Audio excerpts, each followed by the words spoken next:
আজকের এই পর্বে আমরা আলোচনা করতে চলেছি যে আপনার ওয়ার্ডপ্রেস সাইটের জন্য কিভাবে একটি এসইও ফ্রেন্ডলি পোস্ট লিখবেন। তো এসইও ফ্রেন্ডলি পোস্ট লেখার কিছু নিয়ম কানুন আছে। এই রিলেটেড যদি আপনি তথ্য পেতে চান তাহলে আমাদের এই যে জমজম আইটি যে অনেকগুলো ক্যাটাগরি ভিত্তিক পোস্ট আছে, সে পোস্ট থেকে আপনি সেগুলো দেখে আসতে পারেন, অথবা জমজম আইটির যে ইউটিউব চ্যানেল আছে সে চ্যানেলে গিয়েও আপনি অন্যান্য ব্লগ রিলেটেড পোস্ট গুলো দেখে আসতে পারেন। তো আজকে আমরা আলোচনা করব যে কিভাবে একটি এসইও ফ্রেন্ডলি পোস্ট ক্রিয়েট করা যায় ওয়ার্ডপ্রেসে। তো চলুন আমরা শুরু করি। প্রথমেই আমরা ওয়ার্ডপ্রেসের যে ড্যাশবোর্ড, সে ড্যাশবোর্ডে আছি। এই ড্যাশবোর্ড থেকে কিভাবে একটা নতুন পোস্ট ক্রিয়েট করা যায় চলুন দেখি। তো এইখানে খেয়াল করে দেখুন, সবার উপরে এই যে এই জায়গায় হোমের নিচে পোস্ট, পোস্টের এই জায়গায় all post, add new post, categories এবং ট্যাগস। তো যদি আমি পোস্ট ওপেন একটা পোস্ট করতে চাই তাহলে এই যে অ্যাড নিউ পোস্টে ক্লিক করেও আমরা একটা পোস্ট ওপেন করতে পারি, অথবা এই যে এই পাশে উপরে খেয়াল করে দেখুন এইখানে প্লাস নিউ, যদি পোস্টে ক্লিক করি তাহলে একটা পোস্ট হবে, মিডিয়া, পেজ এবং ইউজার। এগুলো যদি ক্রিয়েট করতে চাই তাহলে শর্টকাট ভাবে এখান থেকে ক্রিয়েট করা যায়। ওকে, তো আমি এখান থেকে পোস্ট থেকে অ্যাড নিউ পোস্টে ক্লিক করে এরকম একটা পপ আপ আমার সামনে চলে এসেছে। ওকে, তো এইখানে চলে আসার পর আমরা এইখানে আমাদের একটা পোস্ট লিখবো যেটা হচ্ছে ওয়ার্ডপ্রেসে। এই পোস্টটি ওয়ার্ডপ্রেসে লেখার জন্য প্রথমে লেখা আছে, খেয়াল করে দেখুন টাইটেল। আমি এখানে একটি ড্রাফট করে রেখেছি আপনাদের দেখানোর জন্য যে এসইও ফ্রেন্ডলি পোস্ট লেখার যে নিয়ম সেটা আমি একটু ড্রাফট করে রেখেছি। আমি জাস্ট একটা টাইটেল, এটা ব্লগারে কিভাবে লিখতে হয় সেটা নিয়ে আমরা ডিটেলস আলোচনা করব পরবর্তীতে, যে ব্লগারের জন্য কিভাবে একটা এসইও ফ্রেন্ডলি পোস্ট লিখবেন সেটি নিয়ে। আজকে আমরা ওয়ার্ডপ্রেস নিয়ে আলোচনা করছি। তো এখান থেকে আমি টাইটেলটা নিয়ে নিলাম, এটাই ছিল টাইটেল যেটা নিউ পোস্টের জন্য আমি এখানে টাইটেলে দিয়ে দিলাম। তো টাইটেলে দিয়ে দেওয়ার পর আমাদের যে বাকি কাজগুলো আছে সে কাজগুলো আমাদেরকে করতে হবে। তো এই টাইটেলে যেটা দিলাম সেটাই শর্টকাট কাজ করার জন্য এখানে ফোকাস কিওয়ার্ড আমাদেরকে দিতে বলতেছে। তো যেটা আপনার ফোকাস কিওয়ার্ড সে ফোকাস কিওয়ার্ডটা আপনি এটা ইউজ করবেন। আমি এটাই ফোকাস কিওয়ার্ড হিসেবে দিয়ে দিলাম। তো এখান থেকে আরো যে কাজগুলো আছে সেটা আমরা আস্তে আস্তে করতে থাকবো। তো এখানে নিচে চলে আসুন, দেখুন আমার পোস্ট কিরকম হচ্ছে সে প্রিভিউ দেখার জন্য এই ওয়ার্ডপ্রেসে একটা অপশন আছে এবং ওয়ার্ডপ্রেসে আমরা দেখে দেখে এগুলো করতে পারি। সো এই যে এইটা হচ্ছে ইউআরএল, ওয়েবসাইটের যে ইউআরএল, এবং এই পোস্টের যে ধরনগুলো কিরকম হবে এটা ডিফল্ট আকারে আছে, সেটা কিরকম হবে আমরা এখান থেকে দেখতে পাবো। তো আমরা এখানে টাইটেলটা দিয়ে দিচ্ছি, টাইটেলটা দিয়ে দেওয়ার সাথে সাথে এখানে কিন্তু শো করছে। তো টাইটেল দেওয়ার জন্য এখানে কিন্তু আপনাকে একটা বিষয় খেয়াল করতে হবে যে এই টাইটেলটা দেওয়ার সাথে সাথে কিন্তু এটা সবুজ হয়ে গেল। যদি রেড হয়ে থাকে বা এই যে এরকম কোনো কালার হয়ে থাকে তাহলে অবশ্যই অবশ্যই সেটা সে টাইটেল এসইও ফ্রেন্ডলি হয়নি। তো এসএ ফ্রেন্ডলি টাইটেলের জন্য কয়টা ওয়ার্ড আপনার একটা এসইও তে থাকতে হবে, এবং সরি সে সেন্টেন্সে থাকতে হবে, এবং কয়টি ওয়ার্ড আপনি রাখলে সেটা এসইও ফ্রেন্ডলি টাইটেল হবে সেই বিষয়ে আমরা পরবর্তীতে বিস্তারিত আলোচনা করব। তো এই এসইও ফ্রেন্ডলি টাইটেলের জন্য এখন যেহেতু আমাদের সবকিছু ডিজিটাল প্ল্যাটফর্ম আপডেট হয়েছে, সেই ক্ষেত্রে আমরা ইচ্ছা করলে আমরা এই এআই ব্যবহার করেও এসইও ফ্রেন্ডলি টাইটেলটা বা মেটা ডেসক্রিপশনটা এখান থেকে নিতে পারি। তো আমরা সেটা এআই দিয়ে কিভাবে আর্টিকেল লিখতে হয় সেই বিষয়টি নিয়ে আমরা পরবর্তীতে একটা ভিডিও তৈরি করব এবং সেই ভিডিওটি আপনাদেরকে শেয়ার করব। তো চলুন, এই যে এসইও ফ্রেন্ডলি টাইটেল, এই টাইটেলটা আমি দিয়ে দিলাম। দেওয়ার পরে এখানে একটা স্লাগ দিতে হবে। আমি এই যে টাইটেল সে টাইটেলটাই স্লাগ হিসেবে দিয়ে দিলাম। ওকে, এখন হচ্ছে মেটা ডিসক্রিপশন। মেটা ডিসক্রিপশন যদি আমরা এটাই দিয়ে দিই তাহলে খেয়াল করে দেখুন এটা কিন্তু এই যে এরকম সবুজ হলো না, এটা কিন্তু সবুজ করতে হবে। তো সবুজ করার জন্য মেটার ডিসক্রিপশন লেখার জন্য আপনাকে অবশ্যই একটা বিষয় খেয়াল করতে হবে, সেটি হলো যে এই যে টাইটেল বা আপনার যে কিওয়ার্ড সেটা যেন অবশ্যই আপনার এই মেটা ডিসক্রিপশনের মধ্যে থাকে, সেই বিষয়টি খেয়াল করতে হবে। তো এটি আপনার মেটা ডিসক্রিপশন হলো না। আমি একটা ভালো মানের মেটা ডিসক্রিপশন কিভাবে লিখতে হয়, আপনার কিওয়ার্ড এবং টাইটেলের যে ওয়ার্ড গুলো ব্যবহার করেছেন সেগুলো যেন মেটা ডিসক্রিপশনে থাকে, সেটা হচ্ছে এসইও ফ্রেন্ডলি এবং সেটাই লিখতে হবে। তো এটা লেখার জন্য আমি এখানে খেয়াল করে দেখুন দুইটা লাইন লিখে রেখেছি এবং এটার একটা সীমাবদ্ধতা আছে, সেই সীমাবদ্ধতার জাস্ট আমি এখানে দিয়ে দিলাম। এবং এটা খেয়াল করে দেখুন যে আমার যে টাইটেল এবং যে আমরা যে টাইটেল দিয়েছিলাম এবং কিওয়ার্ড ফোকাস কিওয়ার্ড দিয়েছিলাম সেটা কিন্তু আমাদের এই মেটা ডিসক্রিপশনের মধ্যে আছে, এবং মেটা ডিসক্রিপশন অবশ্যই 150 ক্যারেক্টারের মধ্যে রাখলে বেস্ট হয়। তো এটা এখান থেকে দেওয়ার পর দেখুন এটা সবুজ হয়ে গেল। এখন আমাদের যে কাজ, সে কাজ কিছুটা করে ফেলেছি। আমরা একটু রেজাল্ট দেখি যে অ্যানালাইটিক রেজাল্ট এইখানে কি বলতেছে।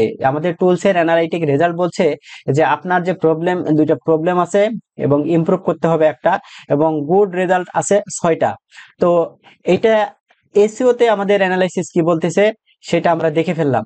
তো এটা করার জন্য, এই দুইটা ইমপ্রুভ করার জন্য কি কি করতে হবে, এখানে আমাদেরকে ইনস্ট্রাকশন অলরেডি দিয়ে দিয়েছে। আমরা যদি ওয়ার্ডপ্রেসে কোনো পোস্ট লিখি, তাহলে এটা সবচাইতে সুবিধা যে আপনার এসইও ফ্রেন্ডলি করার জন্য যে টুলস গুলো আপনাকে নির্দেশনা দিবে, সেই নির্দেশনা অনুযায়ী আপনাকে ব্যবহার করলেই আপনার আর্টিকেলটা এসইও ফ্রেন্ডলি হয়ে যাবে, আপনার পোস্টটা এসইও ফ্রেন্ডলি হয়ে যাবে, এবং আপনি সেটা শেয়ার করতে পারবেন। তো এখানে ইমপ্রুভের জন্য আমাকে বলেছে যে টাইটেল টেক্সট লেন্থ হচ্ছে 0। আমরা পোস্টের মাঝখানে, পোস্টের বডিতে কোনো টেক্সট দিই নাই, সেখানে 0 হয়ে আছে, যেটা কমপক্ষে আপনাকে 300 ওয়ার্ড লিখতে হবে, তাহলে সেটা এসও ফ্রেন্ডলি হবে। ওকে, তো আমরা এটা করব কি, প্রথমত অবস্থায় এই যে এসও ফ্রেন্ডলি যেটা আমরা টাইটেল দিয়েছি, টাইটেলের নিচে যে type to choose a block, এই জায়গায় যে আমাদের যে কন্টেন্ট, মূল কন্টেন্ট, সেই মূল কন্টেন্ট এখানে দেওয়ার চেষ্টা করব। জাস্ট এখান থেকে আমরা আবারও চলে গেলাম আমাদের যে ডেমো কন্টেন্ট আমরা এখান থেকে কপি করলাম, কপি করে নিয়ে এসে এই যে এই জায়গায় আমি বডিতে টেক্সট গুলো দিয়ে দিলাম। বডিতে টেক্সট গুলো দিয়ে দেওয়ার পরে দেখুন একটু আমরা আবারও নিচে চলে আসি, আরো কিছু প্রবলেম তৈরি হয়েছে। আমাদের যে মূল প্রবলেমটা ছিল যে আমাদের কিওয়ার্ড, কোনো ওয়ার্ড ছিল না, সেটা শো করছিল। বাট এখন যখন আমরা এখানে যে কন্টেন্ট গুলো দিয়ে দিলাম, বডি কন্টেন্ট গুলো দিয়ে দিলাম, দিয়ে দেওয়ার পরে এখানে আরো কিছু অপশন শো করেছে, যেগুলো লাল হয়ে আছে, এগুলো আমাদেরকে ইমপ্রুভ করতে হবে। তার মধ্যে বলেছে কি কি বলেছে, যে প্রবলেম 4টা, তার মধ্যে বলেছে যে আউটবাউন্ড লিঙ্ক, ইমেজ এবং ইন্টারনাল লিঙ্ক, এই কয়টা বিষয় আমাদেরকে খেয়াল করতে হবে। তাহলে এইগুলোকে সবুজ করতে হবে আমাদের। তো এইগুলোকে ঠিক করার জন্য আউটবাউন্ড লিঙ্ক, ইমেজ এবং ইন্টারনাল লিঙ্ক, আউটবাউন্ড লিঙ্কটা কি, সেটা কোনো আউটবাউন্ড লিঙ্ক এখানে নাই। ইন্টারনাল লিঙ্ক কি সেটা নাই, ইমেজ কি নাই, আউটবাউন্ড লিঙ্ক নাই পোস্টের মধ্যে, কোনো পোস্ট, এই পোস্টের মধ্যে এখন পর্যন্ত কোনো লিঙ্ক ক্রিয়েট করা নাই, সেটা ইন্টারনাল লিঙ্ক হতে পারে। ওকে, তো এখানে লিঙ্ক কিভাবে ক্রিয়েট করতে হয় সেটাও আমরা এখানে দেখব, আর এখানে ইমেজ কিভাবে সাবমিট করতে হয় সেটাও আমরা দেখব, এবং এই ইমেজ সাবমিট, ইন্টারনাল লিঙ্ক কিভাবে ক্রিয়েট করতে হয় সেটাও আমরা দেখব। সো আউটবাউন্ড লিঙ্ক হচ্ছে যে কোনো সাইটের অন্য কোনো সাইটের সাথে সংযোগকৃত একটা লিঙ্ক, সেটা হচ্ছে আউটবাউন্ড লিঙ্ক। এক কথায় এই ওয়েবসাইটের বাইরে কোনো লিঙ্ক আপ করা থাকলে সেটা আউটবাউন্ড লিঙ্ক। আর ইমেজ লিঙ্ক, ইমেজটা হচ্ছে এই পোস্টের একটা ইমেজ দিতে হবে, সেই ইমেজটা আমরা এখনো দেই নাই, তাই এটা শো করছে। আর এখানে ইন্টারনাল লিঙ্ক বলতে এই সাইটের মধ্যে যে কোনো কন্টেন্টের সাথে এই সাইটের লিঙ্ক করাটা হচ্ছে ইন্টারনাল লিঙ্ক। তো আমরা একটা একটা করে কমপ্লিট করার চেষ্টা করি। আউটবাউন্ড লিঙ্ক, আউটবাউন্ড লিঙ্কটা যদি আমি মনে করি যে এই যে এইটা একটা ওয়েবসাইট jomjomit.com, এটার ওয়েবসাইটের যে অ্যাড্রেস লিঙ্কটা, সেই লিঙ্কটা আমি এখান থেকে নিলাম, নিয়ে এই যে এইখানে এটা দেওয়ার একটা নিয়ম আছে, যে কন্টেন্ট, যে পোস্ট লেখার জন্য যেটা নিয়ম, সেটা এই জায়গায় আমি ক্লিক করে জাস্ট আমি এখানে পেস্ট করে দিয়ে এই যে লিঙ্ক, এখানে একটা লিঙ্ক তৈরি হয়ে গেল। জাস্ট আমি যদি একটা ইন্টার দিই, তাহলে এখানে একটা লিঙ্ক তৈরি হয়ে যাবে। ওকে, এখানে একটা লিঙ্ক তৈরি হয়ে গেছে। দেখুন আমি যদি এখানে কার্সর নিয়ে যাই, তাহলে এই যে এখানে লিঙ্কটা শো করতেছে, এটা এডিট করা যায় এবং এখান থেকে কপিও করা যায়। আমি জাস্ট এটা এভাবে রেখে দিলাম, দিয়ে আমরা চলে আসি, একটু নিচে চলে আসি। এই যে এসইওর যে বিষয়টা এতক্ষণ কিন্তু লাল ছিল, এটা কিন্তু সবুজ হয়ে গেছে। আর আরেকটু আমাদের যে নিচে চলে যায়, আউটবাউন্ড লিঙ্কের যে প্রবলেমটা, সেই প্রবলেমটা কিন্তু সলভ হয়ে গেছে। এখন আমাদের কি করতে হবে, এখানে একটা ইমেজ দিতে হবে। তো ইমেজ দেওয়ার জন্য ইমেজ অবশ্যই ভালো মানের একটা ইমেজ তৈরি করে রাখবেন। কিভাবে আপনার এসইও ফ্রেন্ডলি ইমেজ তৈরি করা যায় সেই রিলেটেড আমাদের ভিডিও আছে, সেখানে দেখে আসবেন। তো ইমেজ দেখার জন্য, ইমেজ দেওয়ার জন্য এই যে এইখানে পোস্টের এই পাশে আমরা চলে আসি। এই পাশে এসে দেখুন এই যে পোস্ট, সে পোস্টের ক্ষেত্রে এই যে সিলেক্ট ফিচার্ড ইমেজ, এখানে গিয়ে ক্লিক করবেন। এখানে ক্লিক করার পর ফিচার্ড ইমেজ যদি আপনার মিডিয়াতে থাকে সেখান থেকে একটা ইমেজ নিয়ে সিলেক্ট করবেন, আর যদি না থাকে তাহলে যে সিলেক্ট আপলোড ফাইল থেকে সেটা আপলোড করবেন। তো আমি মিডিয়া থেকে, যেহেতু মিডিয়াতে ফাইল আমার কোনো ইমেজ থাকার কথা, সেখান থেকে ইমেজ আমি নিয়ে নিব এবং সেই ইমেজটা এখানে আপলোড করে দেব। তো এখানে অনেকগুলো ইমেজ আমি দেখছি, তবে এই পোস্ট রিলেটেড কিন্তু ইমেজ না। আমি জাস্ট এই যে এটা একটা ইমেজ ছিল, আর বাকি যে ইমেজগুলো আছে সেই ইমেজগুলোর মধ্য থেকে আমি একটি ইমেজ এখান থেকে নিব যেটা আমার আপলোড করা নাই। আমি এখান থেকে এই ইমেজটা এখান থেকে নিচ্ছি। এই ইমেজ আপলোডের যে সিস্টেমগুলো, ইমেজ আপলোডের সময় অল্টার টেক্সট, তারপরে ট্যাগলাইন, ক্যাপশন, ডেসক্রিপশন, এই বিষয়গুলো দিয়ে ইমেজ আপলোড করবেন যখন আপলোড করবেন তখন। তো জাস্ট আমি এই ইমেজটা আপনাদেরকে দেখানোর জন্য একটা ইমেজ আপলোড করছি। এইখানে দেখুন ইমেজটা চলে আসছে। এই ইমেজটা যে কোনো সময় রিপ্লেস করা যায় বা রিমুভ করা যায়। সাপোজ ধরুন এখানে রিপ্লেস করতে চাইলে এখানে ক্লিক করে রিপ্লেস করবেন, আর রিমুভ করতে চাইলে এখানে রিমুভ করে দিয়ে আর একটা ইমেজ এখানে অ্যাড করে দেওয়া যায়। এখন চলে আসুন যে আমি একটা ইমেজ এখানে অ্যাড করে দিয়েছি। আমার সার্চ ইঞ্জিনের যে টুলস সেটা কি বলে, দেখুন আমাদের ইমেজের যে প্রবলেম, সেই ইমেজের প্রবলেমটা কিন্তু এখন আর নাই। এখন বলতেছে যে ইন্টারনাল লিঙ্ক, আমার যে পোস্ট, এই পোস্টের মধ্যে কোনো ইন্টারনাল লিঙ্ক নাই। দ্যাটস মিন আমি যদি আমার যে এই যে এই পোস্টের যে এই ওয়েবসাইটের যে একটা পোস্ট, সেই পোস্টের লিংক এখানে আছে, এই লিংকটা আমি এখান থেকে কপি করলাম। কপি করার পর আমি যে পোস্ট লিখছি সেই লেখা পোস্টের মধ্যে সাপোজ ধরুন এখানে এসে এই যে এই জায়গায় আমি এই যে ফিচার ইমেজকে এতটুকু জায়গা ধরে আমি এখানে ওই লিঙ্কটা দিয়ে জাস্ট ইন্টার প্লেস করলাম, অথবা যে এইখানে ক্লিক দিলাম, তাহলে এখানে একটা ইন্টারনাল লিঙ্ক হয়ে গেল। ইন্টারনাল লিঙ্ক হয়ে যাওয়ার পর আমি এখন চলে আসি নিজের নিচের যে প্রবলেম, এটা কিন্তু এসইও অ্যানালাইসিসে বলতেছে যে এটা 100% আপনার এটা এসইও কমপ্লিট হয়ে গেছে, আপনি ইচ্ছা করলে এটা এখন পাবলিশ করতে পারেন। ওকে, তো আমার এই জায়গায় কোনো প্রবলেম আর একেবারে রেড হয়ে নাই। আর যে প্রবলেমটা আছে বলছে যে এখানে খেয়াল করে দেখুন যে আমাকে বলছে যে আমি যে কিপ্রেসটা ইউজ করেছি, যে কিওয়ার্ডটা ব্যবহার করেছি সেটা 7 ক্যারেক্টারের হয়ে গেছে, যেটা মিনিমাম 7 ওয়ার্ডের হয়ে গেছে, যেটা মিনিমাম 4 ওয়ার্ডের হলে ভালো হয়। তো সেই ক্ষেত্রে এটাও যদি আপনি ঠিক করতে চান, তাহলে আপনার যে এই যে ফোকাস কি ফ্রেজ এখানে গিয়ে বা সব জায়গায় যে টাইটেল সহ সব জায়গায় গিয়ে যদি আপনি এটা চেঞ্জ করে ফেলেন, এখানে যদি চেঞ্জ করে ফেলেন তাহলে সব জায়গায় আপনাকে চেঞ্জ করে ফেলতে হবে। তো চেঞ্জ করলে এই প্রবলেমটা শেষ হবে। এখানে দেখুন 5টা আছে, 4টা হবে। তো এটা আমার মনে হয় যে চেঞ্জ করার দরকার হয় না, যেভাবে আছে সেভাবে রেখে দিলেই আপনার প্রবলেমটা সলভ হয়ে যাবে। তো আমরা এখন দেখি যে এখানে আর কোনো প্রবলেম আছে কিনা। তো এসও ফ্রেন্ডলি হলে এখানে যদি সবুজ হয়ে যায় তাহলে আপনি আপনার কন্টেন্টটাকে পাবলিশ করার উপযোগী বলে ধরে নেবেন। ওকে, তো এখন আসুন যে এটার রিড অ্যাবিলিটিটা এসইও ফ্রেন্ডলি হয়েছে, বাট রিড অ্যাবিলিটিটা আপনার দেখুন এখনো লাল হয়ে আছে। তো রিড অ্যাবিলিটিটা অবশ্যই সবুজ না হওয়া পর্যন্ত আপনার কন্টেন্টটা পোস্ট করার মতো হবে না। পোস্ট করলেও আপনার সেই কন্টেন্টটা র্যাঙ্কে আসবে না বা বিভিন্ন জটিলতা দেখা দিবে। তো সেটি করার জন্য আমরা চলে যাই রিড অ্যাবিলিটিতে কি কি প্রবলেম আছে। তো রিড অ্যাবিলিটিতে এখানে একটা বিষয় খেয়াল করে দেখুন, বলছে যে এখানে 4টা কাল্টিভ সেন্টেন্স আছে, 4টা। আর এখানে সাব হেডিং, যে এটা সাব হেডিং ব্যবহার করা নাই। আর none of the sentence contains transaction ওয়ার্ডটা নাই। তো এইগুলো রিডাবিলিটি ঠিক করার জন্য এই 3টা অপশন আপনাকে ঠিক করতে হবে। তো ট্রানজাকশন ওয়ার্ড নাই বলতে আপনার যে এই যে এসও ফ্রেন্ডলি যে বিষয়, যেটা টাইটেল বা কিওয়ার্ড আমি ব্যবহার করেছি, সেইটা এই পোস্টের মধ্যে খুঁজে পাচ্ছে না। বেশ কিছু জায়গায় যদি এটা আমরা সিস্টেম করে লেখার সময় যদি দিয়ে ফেলি, তাহলে এই রিড অ্যাবিলিটির এই প্রবলেমটা থাকবে না। আর এখানে বলতেছে যে একটা সেন্টেন্স যখন স্টার্ট হয়েছে 4বার একই ওয়ার্ড দিয়ে স্টার্ট হয়েছে, তো সেটা দেখতে খুব খারাপ লাগে। এই কারণেই এই যে যেমন এখানে feature image feature image feature image, এই ফিচার ইমেজ দেখুন 1বার 2বার 3বার 4বার একই সেন্টেন্স হয়ে স্টার্ট হয়েছে ফি দিয়ে। তো এখানে অবশ্যই খেয়াল করতে হবে যাতে করে এরকম না থাকে। তো এখানে আমি জাস্ট আপনাদের দেখানোর জন্য একটা হ্যাশট্যাগ দিয়ে দিলাম, সরি, এখানে হ্যাশ দিয়ে দিলাম। তাহলে দিয়ে একটু নিচে এসে দেখি যে এটা আর ওই ওই প্রবলেমটা আর নাই, 4 বারের যে প্রবলেম বলেছিল সেটা আর নাই। এখন বলতেছে none of the sentence contains transaction word. Transaction ওয়ার্ডটা এখনো খুঁজে পাচ্ছে না, আর সাব হেডিংটা ব্যবহার করা নাই।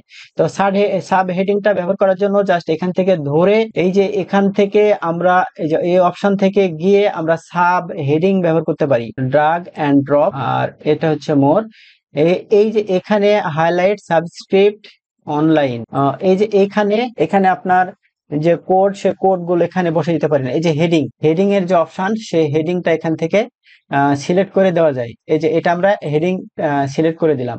দেওয়ার পর আমরা আবারও নিচে চলে আসি। সরি, এটা এখানে হেডিংটা এখানে থাকবে না। এইভাবে দেখুন এটা এসইও ফ্রেন্ডলি হলো। আর এখানকার যে প্রবলেম গুলো বলেছে, সেই প্রবলেম গুলো এখন বলতেছে যে এইটা 20টা word content more than 20 word which is more than recommended, minimum 25%।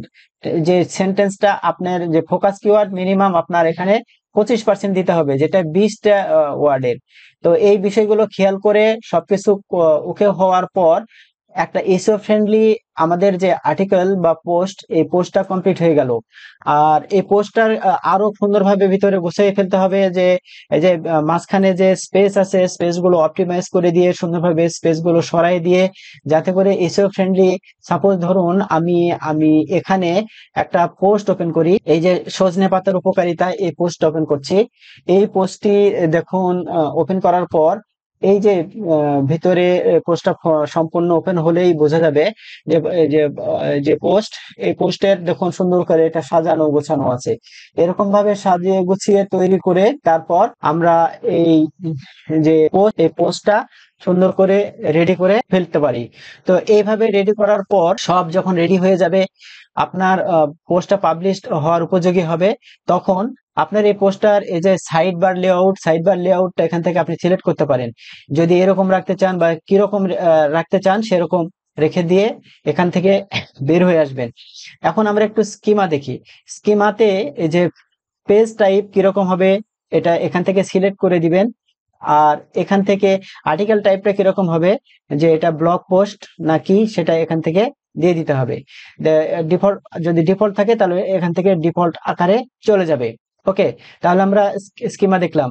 Social, social প্ল্যাটফর্মে যদি আপনি এটা শেয়ার করতে চান, বা ওই অ্যাপিয়ারেন্সে কিরকম হবে, এটা অবশ্য প্রিমিয়াম আনলক করা আছে, এটা আমাদের না হলেও চলবে, আমরা এটা ব্যবহার করব না। এখন এই যে এসইও অপশনে এসে দেখুন আরো কিছু অপশন আছে। একটু নিচে চলে আসি আমরা, এসইও অপশনে এসে এই যে এখানে কন্টেন্ট, যে অ্যাডভান্সের এই অপশন, এগুলো এসে বাকি যে অপশন গুলো আছে, এটা সুন্দর করে এখান থেকে সেটিং করে দিতে পারেন। আর তার নিচে ইনসাইটস অপশনটা অবশ্য প্রিমিয়াম। আর এই যে এইটা আপনি দেখতে পারেন, ট্র্যাক এসও পারফরমেন্সটা কেমন, এটা অবশ্য এখন প্রিমিয়াম হয়ে গেছে। আগে এটা কিন্তু দেখাতো, এটা প্রিমিয়াম হয়ে গেছে। এটা যদি কানেক্ট উইথ উইসারে যদি কানেক্ট করে দেন, তাহলে যে এই এসও ফ্রেন্ডলি পোস্ট লেখার নিয়মটা, এসও পারফরমেন্সটা কিরকম, সেটা এখান থেকে দেখাবে। যাই হোক, আমরা একটা এসও ফ্রেন্ডলি যে আর্টিকেল, এই আর্টিকেল লেখার জন্য যে এসইও অ্যানালাইসিসটা এখানে 100% হয়েছে, সেটা দেখার পর আমরা ফিচার ইমেজ দিয়েছি। সবকিছু ওকে হওয়ার পর আমরা চলে আসি ডান পাশে, পোস্টের যে ডান পাশে কিছু কাজ আছে, সেই কাজটুকু আমাদেরকে করে ফেলতে হবে। তো এখানে যে কাজটুকু আছে সেটা দেখুন, এই যে এটা হচ্ছে পার্মালিঙ্ক। এই এই পোস্টের এই যে ইউআরএল এর পরে যে অংশটুকু, এটা হচ্ছে পার্মালিঙ্কটা তৈরি হয়ে গেছে।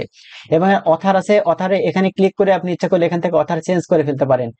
আর এখানে এসে ডিসকাশনটা এখানে ওপেন আছে, আপনি ইচ্ছা করলে ক্লোজ করে দিতে পারেন। আর এই যে স্টিকি, এটা যদি আপনি স্টিকি দেন, তাহলে আপনার এই পোস্টটা, আপনার এই যে সাইট, সে সাইটে একবারে স্টিকি হয়ে থাকবে, স্ক্রল করবে না, উপরে নিচে যাবে না, স্টিকি হয়ে থাকবে। যদি দিতে চান তাহলে এটা দিবেন। আর এটা এসইও ফ্রেন্ডলি আছে। আর নিড ইমপ্রুভ রিড অ্যাবিলিটিটা আর একটু কাজ করে রিড অ্যাবিলিটিটা বাড়িয়ে নেবেন।